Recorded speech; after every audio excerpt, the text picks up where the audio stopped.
within Section B, Practice Exam 1, FA 2023. Here we're dealing with VAT, and again, as I've said in relation to Practice Exam 2, as you'll see, this is the classic VAT scenario, and in the main covers areas that we know the examiner likes. We know he's going to examine. So let's deal with the scenario first on the left-hand side. We see an individual, Alysia, commence trading and some details in relation to taxable supplies over a period of time. Now that in itself, as we read down the scenario, prompts us clearly towards registration. We know, and we're highly likely, he's going to ask in relation to registration, dates, notification dates, etc. And remember, two main tests: historic, looking back 12 months, and indeed future prospects. Let's move down the scenario here, left-hand side, as I say. Again, we would expect in a question like this, or questions 5 set, to be asked about VAT returns. And that's really exactly what the examiner does here. We see some details in relation to input VAT being included as regards web design services, and indeed some details in relation to the standard rated value or not. So again, this area of VAT returns and calculating what is allowable in terms of input tax is going to be relevant to your exam. We also see, in terms of this input tax area, that we have the purchase of a car and some expenditure relating to the car. Now, the reason why I think the examiner includes car-related areas is because they're a little bit complicated. There's several twists and turns in relation to the recoverability of input VAT on the purchase of a car and or expenses relating to a car. So what are they? Let's get into the study hub and check them out. So far we've seen the classic reference in this scenario, I haven't seen the questions yet, to registration and reference to a VAT return and or input VAT. As we move down the page, we see right at the end, we see reference to the customers all being registered for VAT, and indeed reference to VAT invoices, and indeed the inclusions within a bona fide VAT invoice.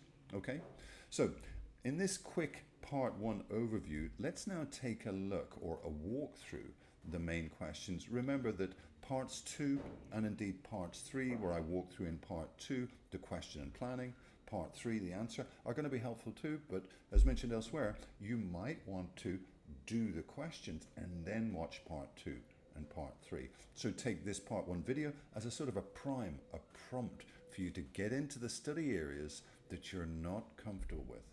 This first one, I think we should be comfortable with, because all that it says is, from what date would Alice have been required to be compulsory registered and have to charge VAT? Now, we saw from the scenario, we have detailed information in relation to taxable supplies. And as I mentioned from the outset, 2 tests: historic, looking back up to 12 months, and indeed future, forward 30 days. These sorts of questions, I think, are our bread and butter. Be familiar with the dates. Moving from there in relation to question 2, this one is about the old classic, he wheels this out all the time, pre-registration input VAT. Now again, this is bread and butter. It's quite straightforward. All that we're saying is that an individual trader, such as Alysia, may have incurred input VAT on goods and services prior to registering for VAT. And if so, can she claim any back? Yes, she can. There's 2 rules, one for goods and one for services, and the time frame is different for both. Okay, what is the time frame? Let's get in there. marks for very, very little. That's number two.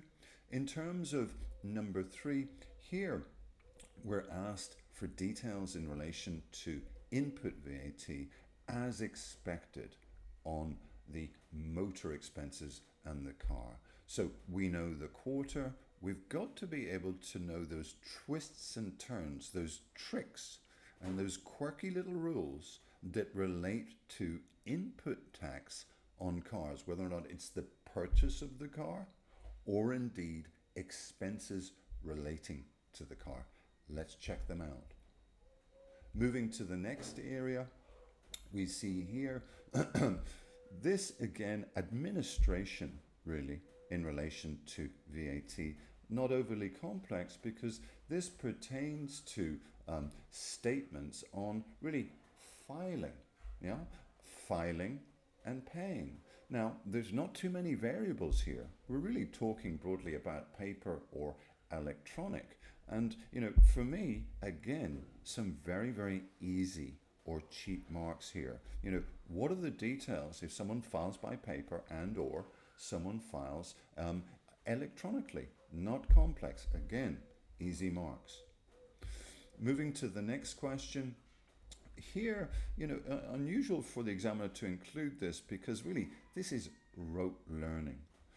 What we're asked to do is to decipher information, note that is not required to be included on a valid VAT invoice. Now be careful, it does say not required.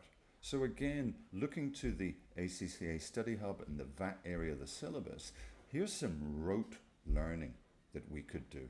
Yeah, some rote learning for some very, very simple or straightforward marks. Okay, note, if in doubt, let's say this is an area that you haven't covered, take a chance, move on, don't delay. It's the examiner's job to stop you, to delay you, to get you scratching your head. If you're unsure on your second read, maximum your third read, make a decision and move on. Okay, next one for us relates to our next section. Okay, now in summary, VAT, is it going to feature? Of course it is. What area is going to feature? Registration, VAT returns, and one that hasn't featured in that set, schemes. Okay, you'll see within the video set that I focused in on 2 of the 3 schemes. We know that those schemes are, in terms of their entirety, there's not that many conditions to joining. We've got values, clean track record, etc. Let's learn, rote learn, the details in relation to those schemes. Getting back to this 5 set, registration and VAT input tax, absolutely key to your success in VAT questions. Okay, many thanks for listening.